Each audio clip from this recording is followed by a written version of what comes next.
पाठ 6 टिमटिम तारे the twinkling stars. पाठ परिचय इंट्रोडक्शन। प्रस्तुत पाठ में अंतरिक्ष संबंधी जानकारी संवाद रूप में दी गई है। हम रात के समय आकाश में अनेक तारे देखते हैं। ये तारे क्या हैं?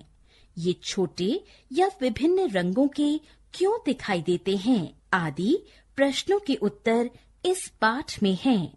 सोचिए, लेट्स थिंक। यदि आसमान में तारे न होते तो वह कैसा लगता? जीवन मूल्य, वैल्यूज, ब्रह्मांड ज्ञान, तारों के विषय में जानकारी, तारों के रंग तथा तापमान में संबंध। बच्चों, मैं तुमसे एक पहेली पूछती हूँ, सोच समझकर उत्तर देना। एक थाल मोतियों से भरा, सबके सिर पर औंधा धरा, चारों ओर वह थाल फिरे, मोती उससे एक न गिरे। आकाश। शाबाश। लक्ष्य, तुम बताओ, यहाँ मोती किसे कहा गया है? मेरे विचार में तारों को मोती बताया गया है। ठीक। मैडम, ये तारे हैं क्या? तारे चमकते हुए अनेक सूर्य हैं जो हमें प्रकाश। मैडम, सूर्य तो बहुत बड़ा दिखाई देता है, फिर ये तारे इतने छोटे क्यों दिखते हैं? इसका कारण यह है कि ये हमसे बहुत दूर हैं।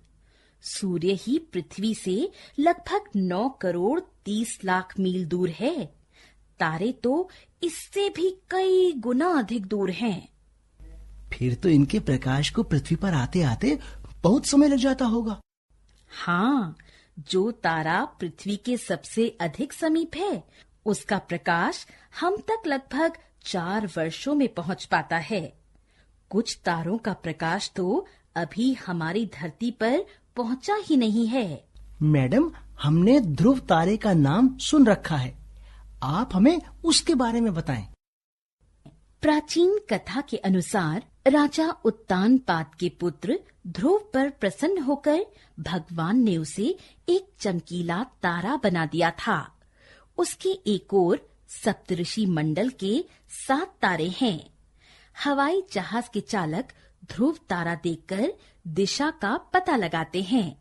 मैडम, कुछ तारे सफेद और कुछ नीले क्यों दिखाई देते हैं?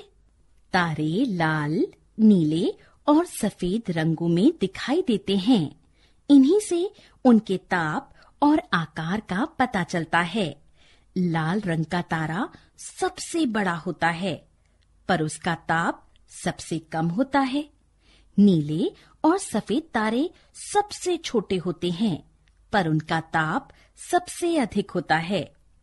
मैडम, यह आकाशगंगा क्या होती है? आकाशगंगा एक गैलेक्सी है। गैलेक्सी असंख्य तारों का समूह होती है। हमारा सौर मंडल इसी गैलेक्सी का एक छोटा सा हिस्सा है। मैडम, मेरी समझ में एक बात नहीं आ रही। ये तारे एक दूसरे के इतने पास पास भी हैं और तीव्र गति से चक्कर भी काट रहे हैं, फिर इनकी आपस में टक्कर क्यों नहीं होती? ये एक दूसरे से काफी दूरी पर चक्कर काटते हैं। आकाश में उड़ते पक्षी भी हमें एक दूसरे के पास दिखाई देते हैं, किंतु वे दूर होते हैं। यही बात तारों पर भी लागू होती है।